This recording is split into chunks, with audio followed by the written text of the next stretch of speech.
Bueno, lo que vamos a ver hoy es continuar con la unidad 1, con lo que es organización funcional.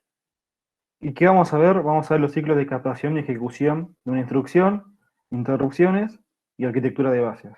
Esto capaz que lo hayamos mencionado en arquitectura 1, si alguno lo recuerda, pero bueno, la instrucción es lo que le dice al procesador qué es lo que tiene que hacer, ¿bien? Entonces, para poder hacer algo, nosotros tenemos que captar esa instrucción y ejecutarla. Por lo cual, eso se llama ciclo de captación y ejecución. ¿Bien? Entonces acá dice, la función básica que realiza un computador es la ejecución de un programa. ¿Bien? ¿Y qué tiene un programa? Tiene muchas instrucciones que están almacenadas en memoria. Entonces el procesador ejecuta esas instrucciones y para ejecutar esas instrucciones está este ciclo de captación y ejecución. ¿Bien? Entonces, primero lee la instrucción en el procesador y después la ejecuta. Y así sucesivamente va leyendo, ejecutando, leyendo, ejecutando. Ese es un ciclo de instrucción básico y un programa puede tener muchas instrucciones, por lo cual se reitera este ciclo infinitas veces, supongamos. ¿Lo hace de manera procedural, profe, a la ejecución de cada instrucción? Sí, ahora vamos a ver, el procesador tiene que ejecutar un programa, imaginarlo así, y ese programa tiene adentro, no sé, sumar A con B, la variable A con la variable B, guardarlo en la variable de resultado y demás, o mandar a imprimir algo, y todas esas son instrucciones que va ejecutando una detrás de otra, y después vamos a ver eso, y lo que tiene que hacer para el procesador a alto nivel es poder captar primero lo que tiene que hacer, después ejecutarlo, y así sucesivamente. Va captando y ejecutando, y va iterando, ¿bien?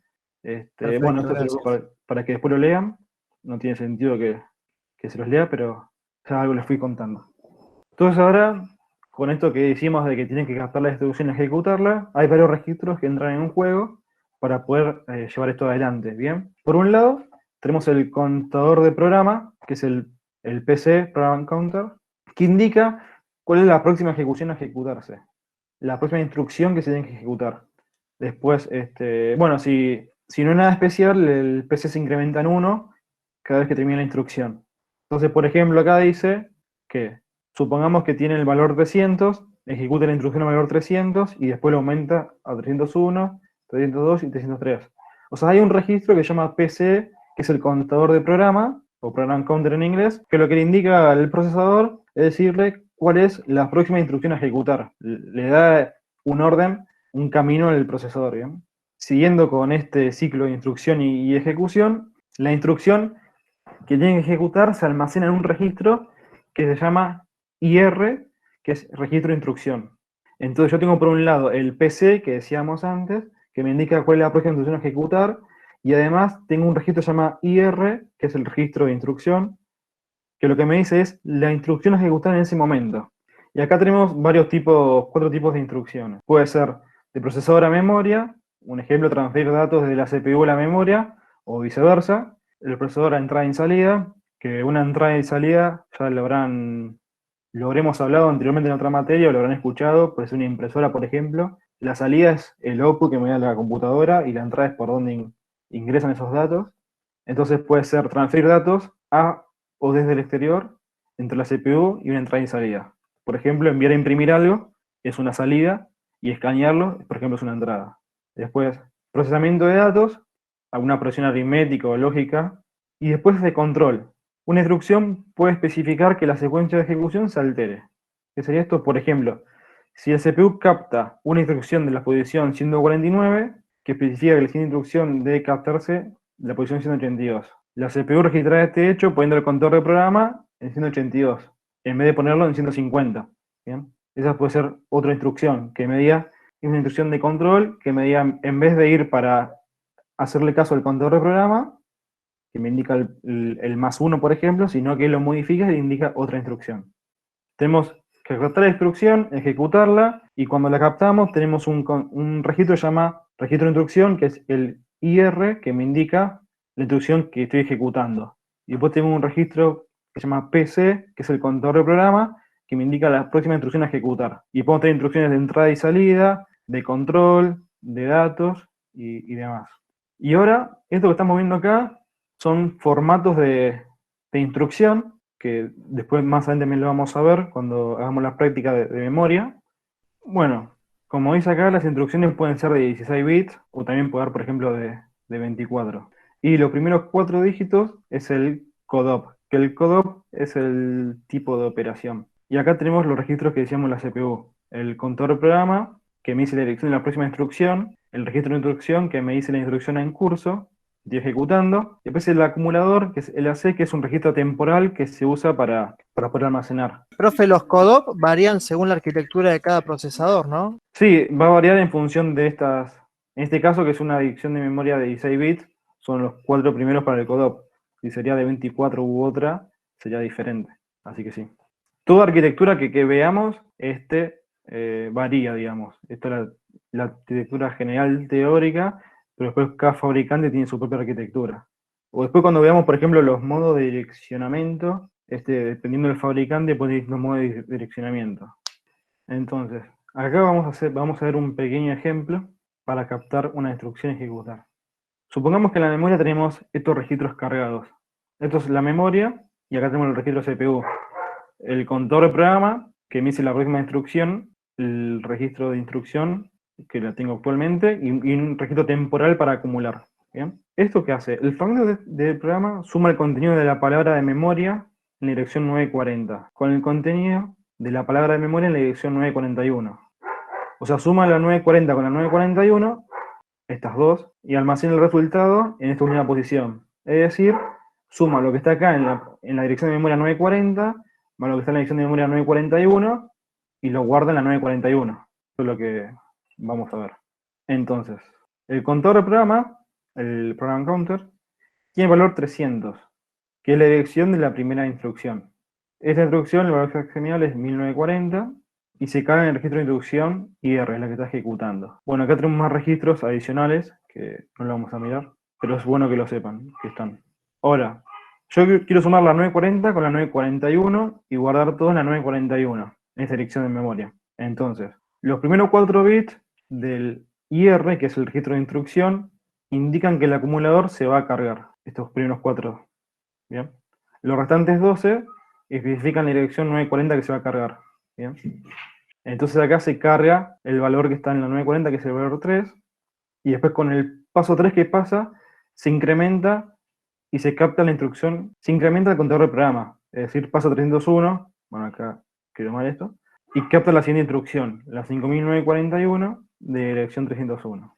Entonces, lo que teníamos acá era el contenido en AC de la posición 940, y ahora en la posición 301, o sea, acá tenemos el 941.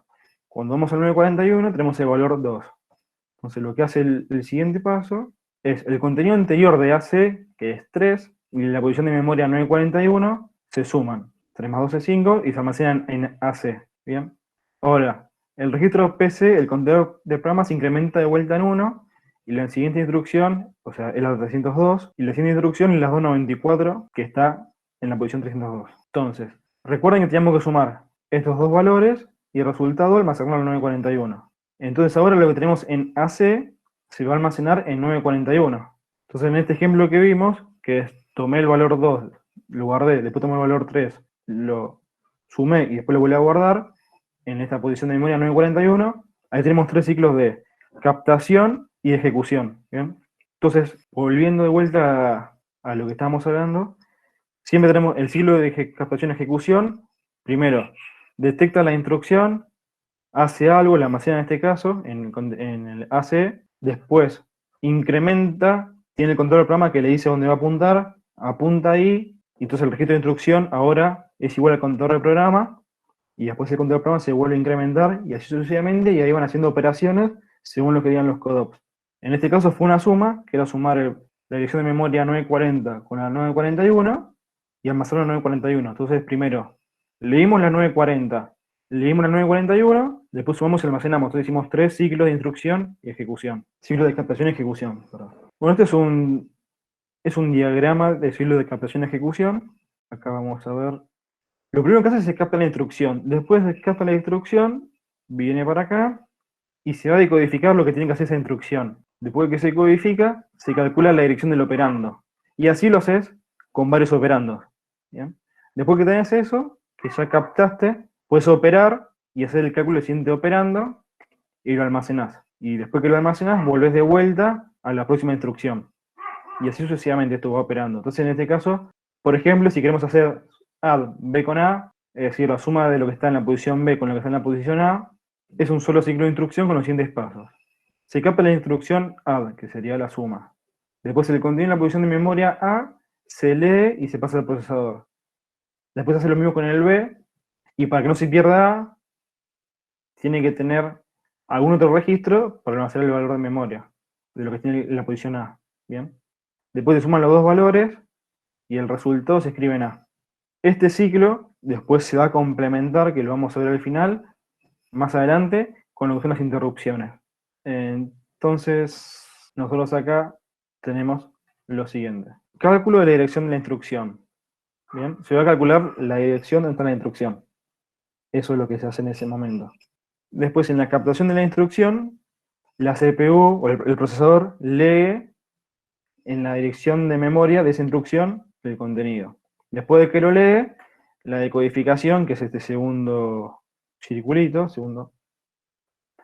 ve la instrucción y determina qué operación realizar, y o los operandos sumar. Después de que ya detectó qué instrucción hacer y los operandos, se va a calcular la dirección de memoria de cada operando, si está en memoria o en entrada y salida. Entonces acá se calcula la dirección del operando, o sea, por un lado yo capté la dirección de la instrucción. Después que la capté, me fui a ver lo que dice la instrucción. Después que vi lo que dice la instrucción, me fui a decodificarla. ¿Qué es decodificarla? Es decir, esta instrucción tiene que hacer tal operación y tiene tales operandos. Un operando, por ejemplo, el caso anterior que era add B con A, B y A son operandos. ¿Bien? Después de que ya sé lo que tengo que hacer la instrucción, se calcula la dirección de cada operando, y una vez que se calcula la dirección de cada operando, se obtiene el operando. ¿Bien? Después que se obtienen los operandos, se realiza la operación con los datos que obtuve de los operandos. En este caso, era la suma de B, de lo que está en la posición B con lo que está en la posición A. ¿Bien? Y después se calcula en todo caso donde se tiene que almacenar ese resultado y se almacena el resultado. Profe, consulta, una vez que obtengo los operandos, ¿no? ¿En dónde quedan guardados estos operandos como para que yo pueda hacer esta operación, ¿no? De suma que dio de ejemplo anterior? ¿En Sí, algún registro interno de la CPU? claro, había un registro, por ejemplo, que era el acumulador, que se puede utilizar como un registro auxiliar para, en este caso, que es el AC, para guardar el resultado intermedio también. Profe, yo recuerdo que después de obtener un operando, después volvía a calcular la dirección del siguiente operando. Claro, por eso. Vemos el ejemplo, sino que está acá. O sea, no, o Si sea que ca- no estaba puesto ahí en el esquema, digo. O sea, es como si captara los dos operandos al mismo tiempo. no, sí, exacto. Le damos este ejemplo. Primero, yo ya sé dónde está la instrucción. Después que está la instrucción, sé que tengo que hacer la operación de suma, que es el add. Después de que ya detecté la operación, también detecté los operandos, que son A y B. Entonces, acá estoy, decodificación de la instrucción, de la operación de la instrucción. Después, cálculo y dirección de los operandos. Bueno, mi operando es A y mi operando es B. Ah, Entonces acá hace la captación de operando. Vean que dice varios operando, acá va y viene. Va y viene las veces que necesite. sí, entiendo. Y después que va y viene, en este caso, del ejemplo de add B con A, de acá indica que para no perder los datos hay que tener registros auxiliares para avanzar solo eso en memoria. Es decir, yo voy, obtengo el valor de la dirección B y lo tengo que guardar en algún lado, después voy, obtengo el valor de la dirección A, lo guardo en otro lado, después hago la suma y escribo en la dirección A, por ejemplo. O podría haber utilizado un solo registro, guardo lo que tengo en la posición A, obtengo el de B, sumo el registro más el registro B y lo guardo en A después. ¿Bien? Sí, hay que usar registros auxiliares, que puede ser el acumulador o otros registros. Y así va siendo siempre para resolver las instrucciones. Entonces, como resumen, siempre el ciclo de instrucciones es: yo capto la instrucción, la ejecuto, o sea, para hacer todo eso, lo que vimos recién, de todos los pasos, de decodificar la instrucción, el operando, el valor que tiene, hacer la acción, guardar el resultado, volver a iterar y demás.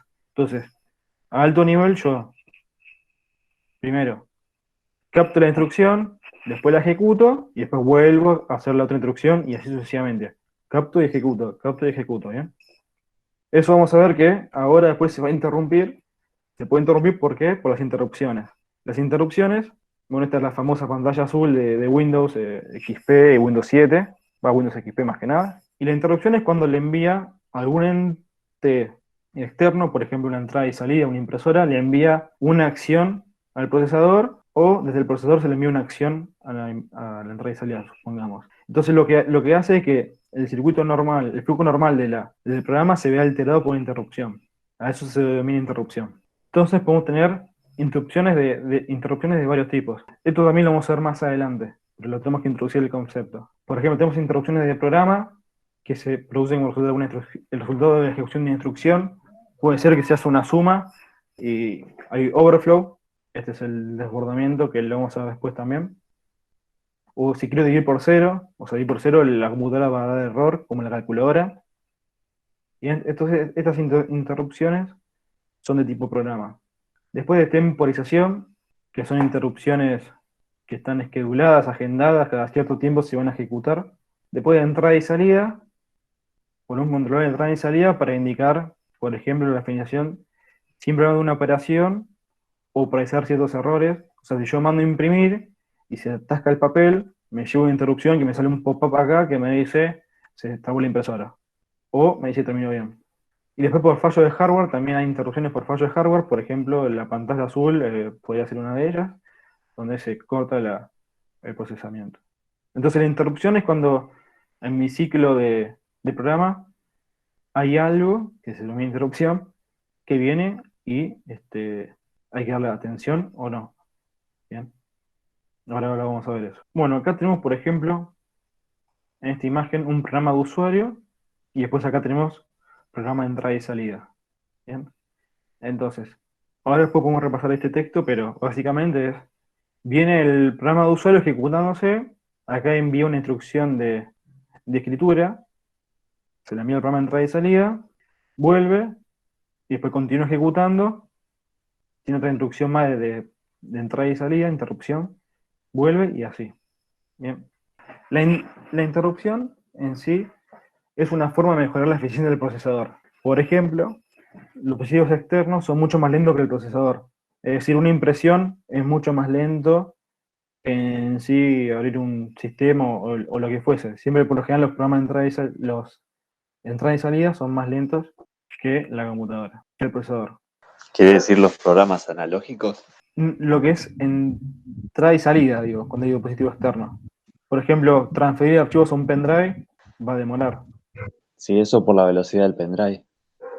Bueno, hay muchos La factores que afectan, memoria. pero por lo general esas acciones con las entradas y salidas son más lentas que la ejecución del procesador. Por ejemplo, el procesador está transfiriendo datos a una impresora, usando el esquema de instrucción de la figura. ¿Bien? O sea, este esquema. Después de cada operación de escritura, esta operación, o sea, viene la ejecución, envía a una impresora, la impresora arranca acá, termina, vuelve. Entonces lo que pasa acá es que el procesador llega acá, le envía los datos a la impresora, se queda frenado, la impresora ejecuta, vuelve y después continúa. ¿Bien? Eso es lo que está pasando en este gráfico. Entonces, el programa de entrada y salida, en este caso, tiene tres secciones. Una secuencia de instrucciones, como está acá, esto que está acá en figura 4, esta línea de tiempo, esta línea son instrucciones. Después la orden propia de la entrada y salida, por ejemplo, imprimir. Y después termina la ejecución y vuelve al programa. Este sería un ejemplo de una interrupción. Ahora vamos a ver que hay interrupciones múltiples y gestor de interrupciones también para hacerlo más eficiente. Bueno, acá también, además de enviar a la entrada y salida, por ejemplo, una interrupción, también la entrada y salida en este caso, entrada y salida, puede generar ella misma una interrupción. El programa de usuario llega a un punto en el que hace una llamada al sistema para hacer una escritura. O sea, llega acá, hace la llamada para hacer la escritura. ¿Bien? El programa de entrada y salida, o sea, este programita que está acá, ejecuta la acción. ¿Bien? Después de que estas instrucciones se hayan ejecutado, el control se vuelve al programa de usuario. O sea, el control, como veíamos antes, después de que termina esto, vuelve al programa de usuario. Mientras tanto, el dispositivo externo está ocupado aceptando el dato de memoria del computador. Es decir, en este momento que estamos acá, esto está ocupado aceptando el dato que le estamos enviando y haciendo la acción. Termina la acción y vuelve al programa. Ahora, cuando el dispositivo externo está preparado para actuar, es decir, cuando está listo para aceptar más datos del procesador, o sea, en esta parte o en esta parte donde no está la escritura, puede enviar una señal de petición al procesador, es decirle, che, yo impresora ya estoy lista para que me mandes más cosas para imprimir, escanear, lo que fuese, o sea, tengo disponibilidad en mi trabajo para hacer.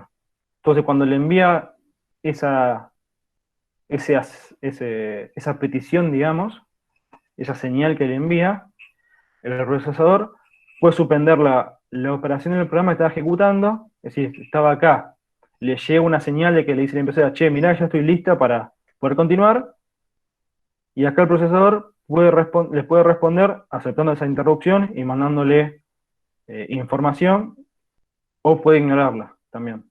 Entonces, en este caso, que está el dibujo acá, el procesador responde a esta petición suspendiendo la operación del programa que está ejecutando. Es decir, por eso está esta cruz acá, porque suspende la operación del programa y salta a esta gestor de interrupción.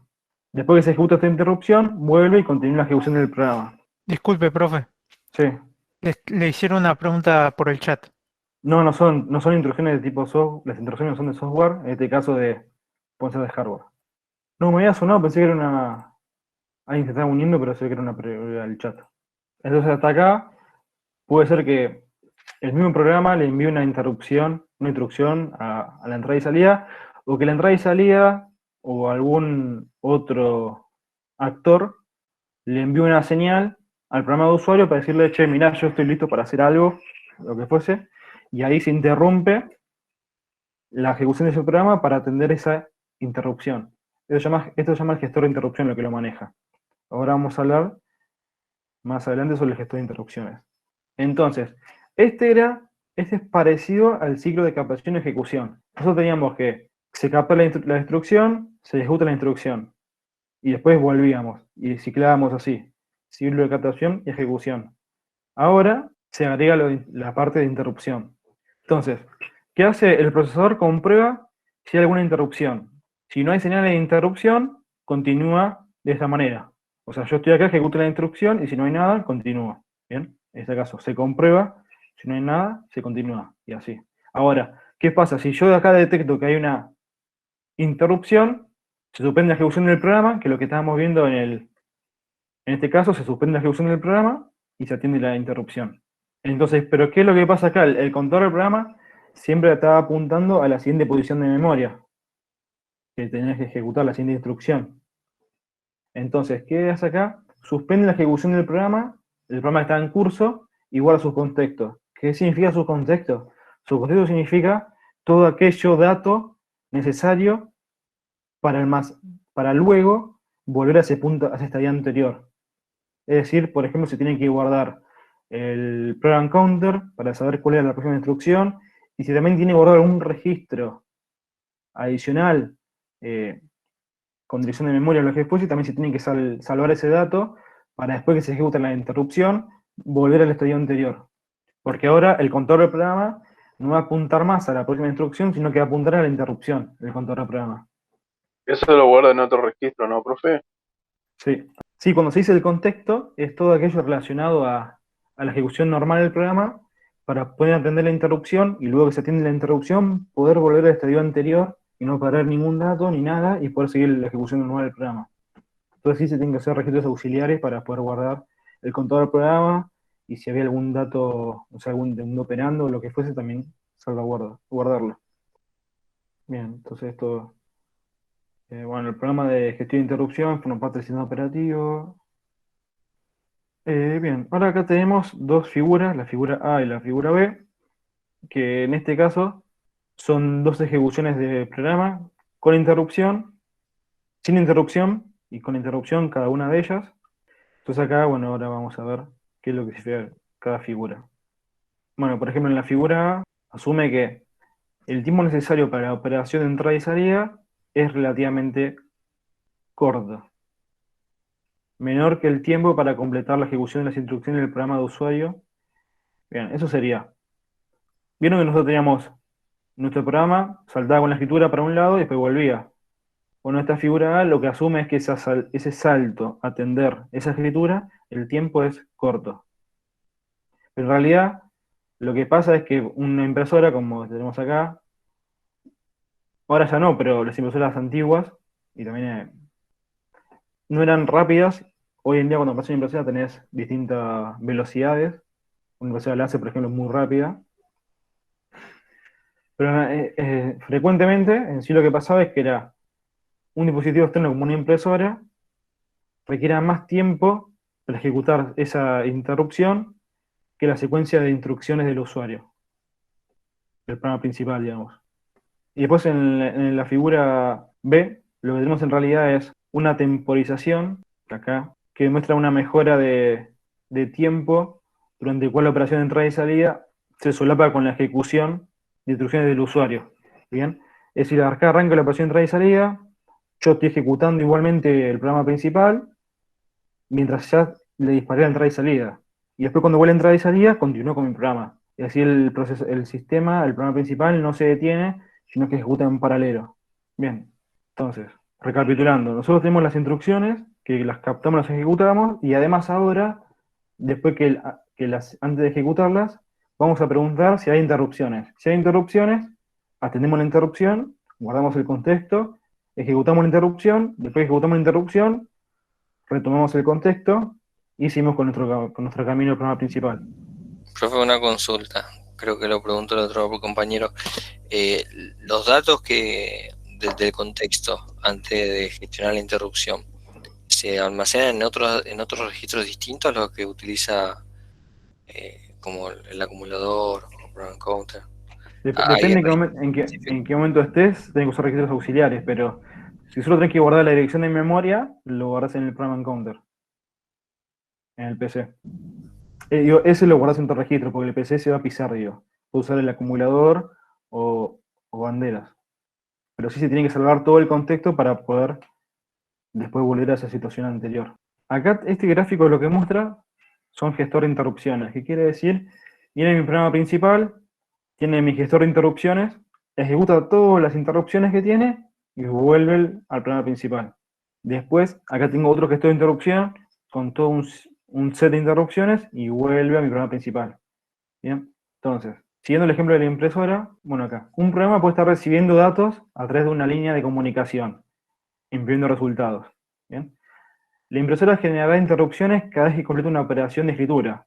El controlador de línea de comunicación generará una interrupción cada vez que llega una unidad de datos. La unidad de datos, o sea, son dos cosas distintas, la unidad de datos que la impresora. La unidad de datos puede ser un carácter o un bloque, son el protocolo de comunicación. Entonces, en cualquier caso, de la unidad de datos o la impresora, es posible que se produzca una interrupción. Entonces acá mencionan estas dos alternativas para las interrupciones múltiples. La primera es desactivar las interrupciones mientras se procesa una interrupción. Es decir, mientras yo estoy acá en mi gestor de interrupciones X, yo no podría recibir otra interrupción. Yo estoy atendiendo interrupciones. Esto significa que el procesador tiene que ignorar la señal de petición de interrupción. ¿Bien? O sea, estoy con la impresora, hago con la impresora y no le doy bola a nada de otra cosa que suceda, otra interrupción. Yo termino con la impresora y si hay una petición, yo la cancelo. En el caso este que estamos con la línea de datos y con la impresora, que son dos dispositivos. Profe, si yo tengo una interrupción que tiene bastante, o sea, no sé si en ese caso está bueno ignorar las interrupciones. No, este es un enfoque, no es que esté bueno. Ah, ¿es un enfoque? Ah, ok, ok. Esa es una alternativa. Una alternativa es no darle bola. Perdón la expresión, pero es esa. Yo estoy con mi interrupción, no me importa si es importante o no es importante, porque también se pueden manejar prioridades. Yo termino con mi gestor de interrupciones Después que termino ahí, recién estoy disponible para ver otras interrupciones. Esta es una alternativa, como dice acá, esta es la primera alternativa. Entonces, lo que pasa es que cuando se produce esa segunda interrupción, se ignora y se mantiene pendiente. Y será atendida una vez que termine yo con mis otras interrupciones, el problema principal. Ahora. Después, por ejemplo, tenemos este enfoque, que es que yo estoy teniendo interrupciones y se produce otra interrupción. ¿Bien? Entonces, por ejemplo, si llega una entrada desde la línea de comunicaciones, esa se tiene que transmitir rápidamente para dar espacio a los datos siguientes. Entonces, si los primeros datos no se procesan, se pueden perder. Entonces yo estoy imprimiendo y viene una línea de comunicación con un set de datos, y si yo esos datos no los proceso, después viene otra línea más y lo voy a perder. Entonces yo tengo que atender esa interrupción, almacenar los datos, y después volver a seguir con la introducción de impresora. Entonces lo que pasa acá, este es el otro enfoque, o sea, un enfoque era, yo atiendo todas mis interrupciones de lo que estoy atendiendo, y le digo, che, espera, aunque me mandes cosas, yo te tengo ahí en espera, y después que termino te atiendo. Entonces queda pendiente. ¿Bien? Por ejemplo, no sé, pensémoslo, capaz que ya vieron programación el concepto de cola con prioridades, pero supongamos que, un ejemplo muy, muy burdo, estás en la cola de un banco. Todo el que llega, supongamos que es una interrupción, tiene que estar en la cola. Ahora, si después llega una persona con un anciano o una persona que tiene prioridad, esa persona se saltea esa interrupción, si queremos llamar de la cola de personas, y se atiende a esa persona. Bueno, algo parecido sucede acá. Yo atiendo en la impresora, no me importa nada, termino ahí, y después termino y te doy bola. O atiendo en la impresora, y si viene algo, una interrupción con más prioridad, voy a atender eso, porque es más importante que lo que estoy haciendo. Atiendo eso, termino de atender esa interrupción, y después continúo con la que está actualmente. Y después recién de todo eso se devuelve el control del programa principal. Bien, este es otro enfoque con prioridades. Recapitulando. Bueno, este es el mismo gráfico de antes, de instrucciones, porque acuérdense que la instrucción nosotros, primero, la captamos, sabemos qué es, la ejecutamos, y después íbamos iterando así. Bueno, ahora se le agregó la interrupción, entonces antes de ejecutar la instrucción, se va a fijar, ¿tengo algo que darle importancia a una interrupción? ¿Sí o no? Si tengo interrupción, atiendo la interrupción, y si no tengo interrupción, sigo con el ciclo. Bueno, ese ciclo de captación y ejecución acá está desmenuzado, acá se le agrega la comprobación de la interrupción.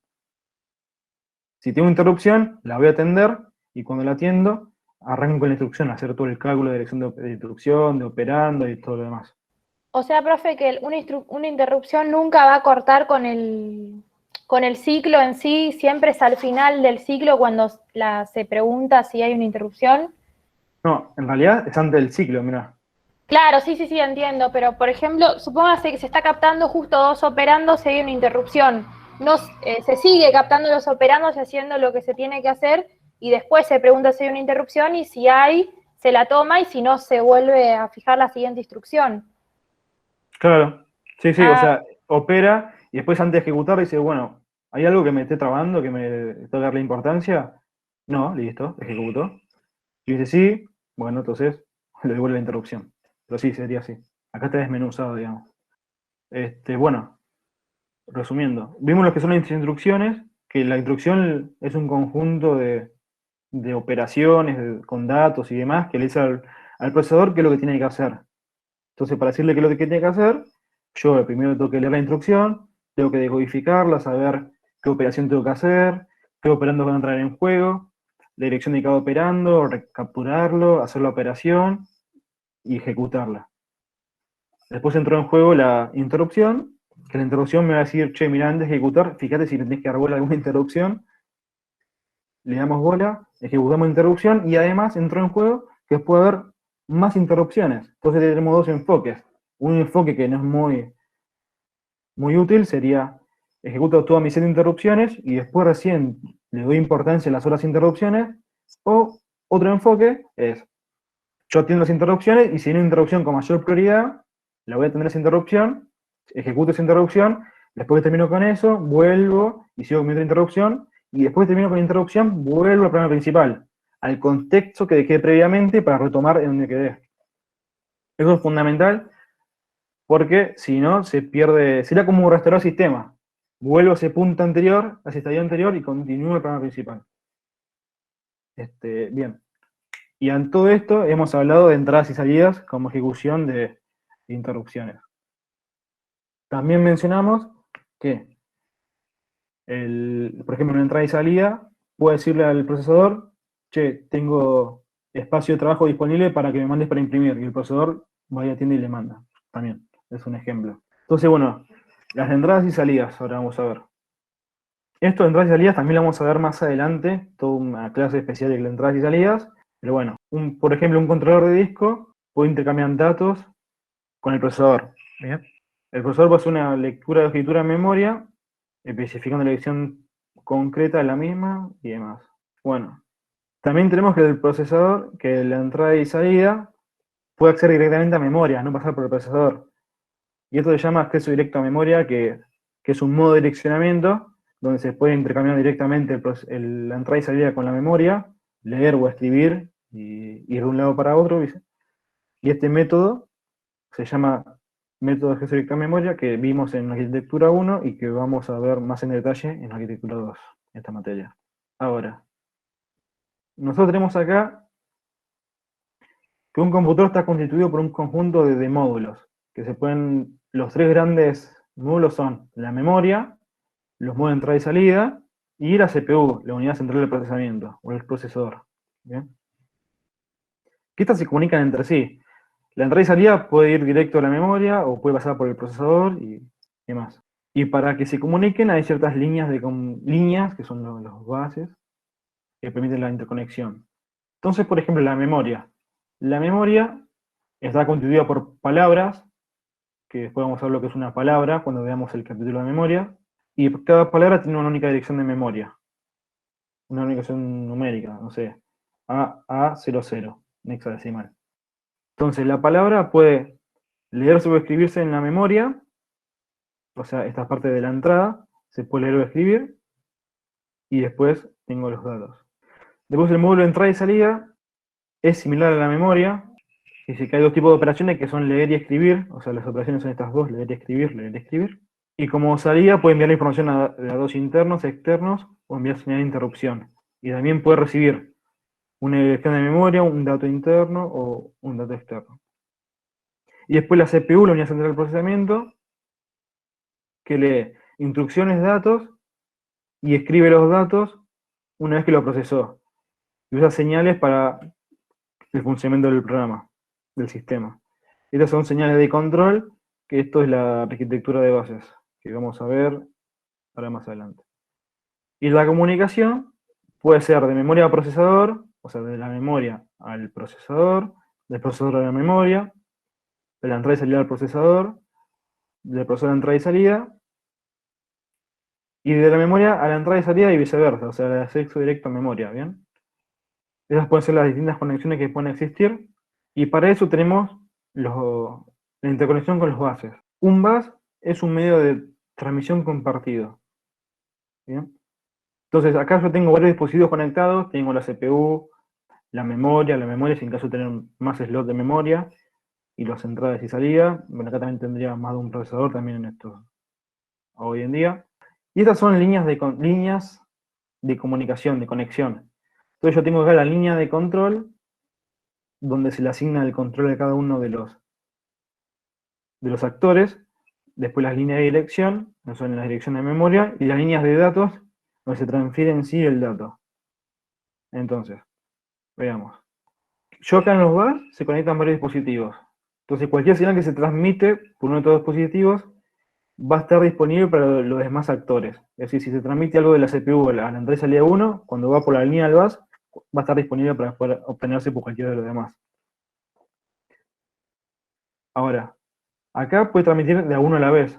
Si mandan varios al mismo tiempo, se puede perder el mensaje. Entonces siempre la transmisión va a ser uno solo con éxito. Bueno, acá yo puedo tener varias líneas de comunicación, en este caso son 3, y cada línea transmite señales binarias. Eso lo vimos en tecnología aplicada, recuerden el sistema de numeración binario con 1 y ceros. Entonces yo acá puedo transmitir la línea de control o de dirección o de datos de manera binaria, y en el caso de un dato de 8 bits, se va a transmitir en 8 líneas de bus. Bien, en este caso son 3, serían 8. Después, cada tipo de computadora tiene distintos tipos de bases que proveen la comunicación entre sus dispositivos.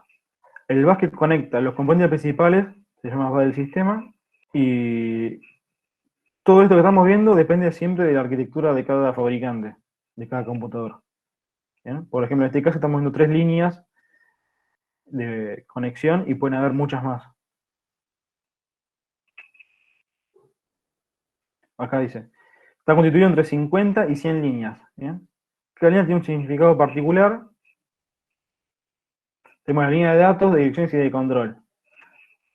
¿Bien? La línea de datos transmiten los datos entre los módulos del sistema, es decir, transmite el dato de la CPU a la entrada y salida, o la entrada y salida a la CPU o a la memoria y viceversa. Y esto se denomina el bus de datos. ¿Bien? Y no es una sola línea, sino que pueden ser varias líneas de datos. O sea, yo acá, en estas 50 y 100 líneas, puedo tener 20 líneas de datos, 20 líneas de dirección y de control. Después, la línea de dirección es para designar la fuente del dato o el destino del dato. ¿Bien? A dónde yo quiero ir. Si yo salgo de la CPU, es decir, mi fuente y a dónde quiero ir. ¿Bien? Entonces, esas direcciones viajan por la línea de dirección, que me van a orientar. Y después tenemos la línea de control, que se usan para controlar el acceso y el uso de la línea de datos y dirección. Es decir, estas líneas me van a dar a mí el control para que yo pueda acceder a las líneas de dirección y de datos. Como estas líneas son compartidas, recuerden que si mandamos al mismo tiempo, se puede parar el mensaje, se puede distorsionar, y solamente uno a la vez puede mandar un mensaje. Entonces la línea de control me ayuda a controlar esa petición del uso del bus, de las direcciones o del bus de datos. Escritura en memoria, que el bus se escribe en la posición direccionada, lectura de memoria, que lea de memoria, escritura en entrada y salida, lectura de entrada y salida, después enviar una CK, que ya recibí la información, por ejemplo, o enviar una petición, es decir, la memoria puede acá enviar una petición para usar el bus, después el grant, que se le cede el control a otro dispositivo, después el clock para simplificar las operaciones, y el reset vuelve todo a su estado original. Esta es una arquitectura, que acá son estas dos líneas que están acá son los bases, digamos. Tenemos la CPU, memoria, muchas memorias, entradas y salidas, y estas son las tablitas del bus.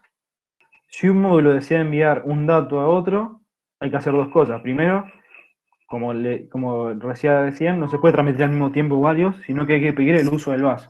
Entonces yo tengo que, si puedo usarlo, si quiero usarlo, me lo dan, la línea de control, después envío el dato. Bueno, como les decía, esto depende de la arquitectura, digamos. O sea, cada fabricante tiene distintas arquitecturas y lo que estamos viendo son generales. Entonces, después acá dice, esta organización, pues acá, puede encontrarse todavía en algunos de los bases del computador. Los sistemas actuales tienen de sus componentes principales en una tarjeta y los circuitos integrados más elementos. Pero bueno, esto está en los capítulos 3 y 7 del libro. Profe, le hago una consulta. Estaba viendo justo el capítulo 3 del libro y vi que había unos conceptos más, por ejemplo, como PCI, que por ahí no están en este PPT. ¿Eso entraría también o solamente es lo que usted va explicando clase por clase? PowerPC, no. PCI me parece que era... PowerPC no lo vamos a ver y...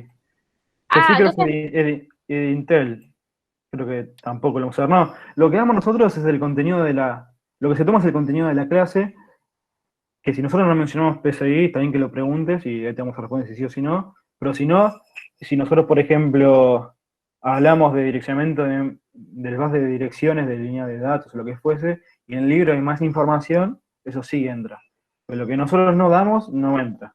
Salvo que indiquemos lo contrario y digamos, léanlo, no entra. Por ejemplo, PowerPC no lo damos, porque es algo muy antiguo que ya no se usa. Y PCI creo que era de Intel, tampoco lo estamos dando. Ah, buenísimo, buenísimo. Profe, me surgió una duda recién cuando hablaba de la frecuencia de bus de la memoria. Cuando decimos que una memoria, cuando uno compra una memoria dice, bueno, esta memoria tiene una frecuencia de bus de tanto, ¿se refiere a la capacidad que tiene de enviar información en relación a qué se mide? No, la parte que la frecuencia es cada cuánto tiempo se ejecuta. Los ciclos en los que puede enviar información, digamos. Mientras... La verdad que nosotros vimos periodo y frecuencia en tecnología aplicada Sí. y hace referencia a eso, digo. ¿En qué Ok, frecuencia? es decir, que si la memoria tiene mayor frecuencia, va a ser mejor que una que tenga menor frecuencia de uso. Sí, y también va a depender de la tecnología, DDR2, 3, 4, creo que está ahí hoy en día. Ok.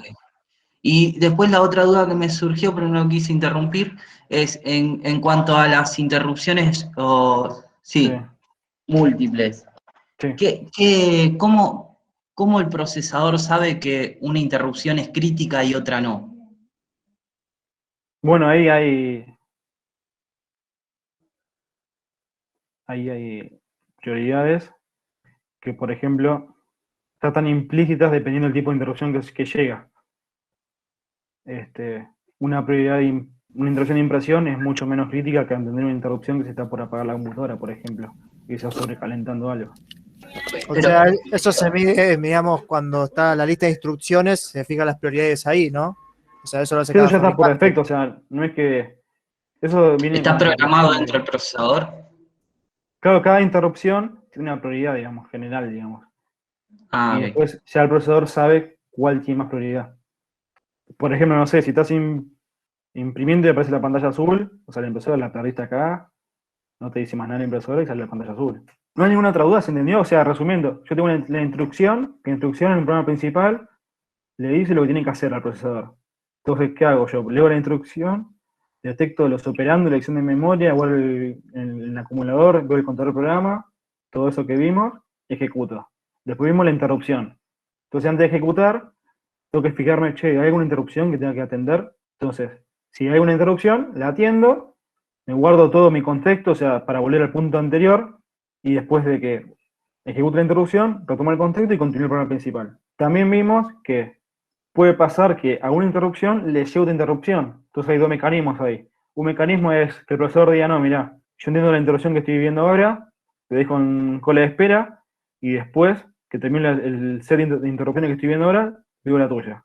O manejar interrupciones por prioridad. Entonces, dependiendo de la interrupción que llega, se atiende, se ejecuta esa interrupción, y luego se guarda el contexto anterior, que ese contexto anterior me lleva al contexto de interrupción previo. Después, si contexto de interrupción, vuelvo a mi contexto previo, que era el programa principal. Y todo esto sucede con la arquitectura de bases, entradas y salidas, que vimos recién, que tenemos línea de dirección, línea de control y línea de datos. ¿Bien? Donde el control es que le va a dar la potestad a uno u otro dispositivo para que use los bases, porque si van al mismo tiempo, se puede perder el mensaje. Entonces tienen que ir de uno a la vez. Entonces cuando van de uno a la vez, en la línea de dirección se le dice a dónde ir a buscar el dato y dónde guardarlo, y en la línea de datos viaja el dato propiamente dicho. Y la línea de control es para solicitar el control, para preguntar si puede utilizarlo, para dárselo a otro y demás. Así haciendo un resumen de lo que vimos hoy. Profe, y perdón, capaz que lo mencionó, pero entre tanta información se me perdió. Usted acaba de mencionar si aparece una interrupción antes de ejecutar la instrucción, ¿verdad? En el Claro. caso de que se esté ejecutando una instrucción, ¿puede aparecer una interrupción mientras se está procesando esa instrucción? ¿O primero se termina de procesar parte de la instrucción para luego ver la interrupción? No, la interrupción va a interrumpir ahí y hay que salvar el contexto. Puede pasar ese escenario también. Ah, listo, listo. O sea, En un sale escenario como, ordenado, como una en orden ordenado prioritaria sería... y aparece. Claro, pero en el escenario ordenado sería, voy a ejecutar una instrucción ahí, alguna interrupción, sí, bueno, atiendo. Si no, ejecuto. Y si llega algo en el medio, llega, te interrumpe y tenés que salvar el contexto. En el caso Listo, de que sea una sola interrupción, si estamos ya teniendo otras interrupciones, cuando llegue esa, está ese camino que le dicen, bueno, a ver tu prioridad, bueno, ahora te atiendo. O le dicen, no, mirá, espera que termine y después te atiendo. listo, En un perfecto. lenguaje muy vulgar. Sí, gracias. ¿Pero para qué? ¿Puedo hacer una pregunta? Sí. O sea, las interrupciones, cuando hay una interrupción dentro de un programa, ¿no? O sea, un programa llama una interrupción. Hay diferentes tipos de interrupciones en donde el programa como que se queda pausado y otras interrupciones en las que directamente el programa deja de funcionar o algo así. ¿O cómo funciona eso? Y por ejemplo, O sea, la las pantalla dos son azul, interrupciones. sí. Sí, porque la pantalla azul es una interrupción que mata el programa principal. Lo mata. De Windows XP. Claro, Y después pero tenés la dentro, interrupción del. Sí. pero esa interrupción sería por parte del sistema operativo y la otra por el programa, ¿no? Pero también por software puede ser esa. O puede ser interrupción de algún otro componente. Por ejemplo, la temperatura de la computadora, que te salta un cartel acá en un programita que te dice que está haciendo la temperatura también. Y ahí no no se termina la ejecución del programa. Ahí después lo puedes continuar. No sé si respondí. O si no, pregúntame de vuelta. O sea, una interrupción que un programa llama siempre va a ser que el programa se pausea, como que se queda como en stand-by esperando a algo.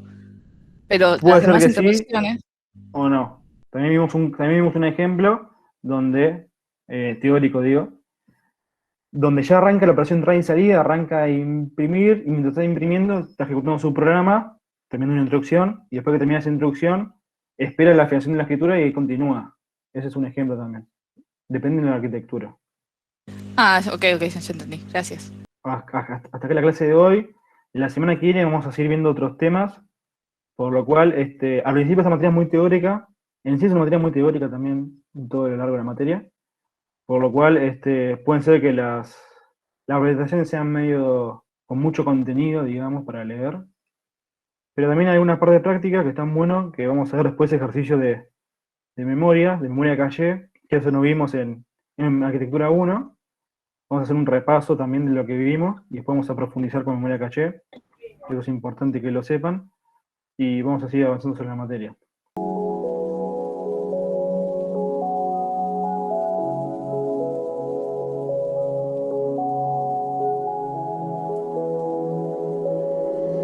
Nursery.